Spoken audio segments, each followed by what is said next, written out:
Salut Mika. Donc en fait, j'ai une question qui remonte très régulièrement sur les réseaux sociaux, c'est quand utiliser le sion en fibre de verre sur le canal feeder ou quand utiliser un sion en carbone. Déjà, il y a deux types de sions, très simples. Comme tu peux voir, Stéphane, il y a une partie blanche, c'est la fibre de verre, et le noir reste le carbone toujours.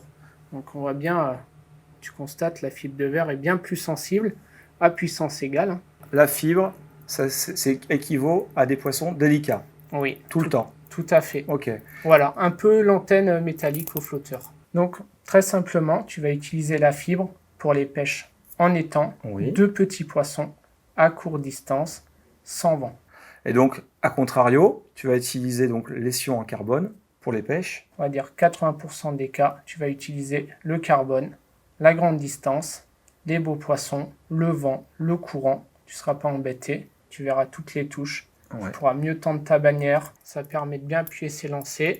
Les touches seront bien marquées avec des poissons plus mordeurs quand il y a du vent, du courant, parce que sinon la fibre elle bougerait sans arrêt, ce qui permettrait pas de bien lire les touches en fait. Il n'y a pas de raison d'utiliser de la fibre à grande distance. Et bien en tout cas, Mika, ça paraît très simple. Et ben on va mettre ça en application. Et puis tu as répondu à une question qui était vraiment régulière.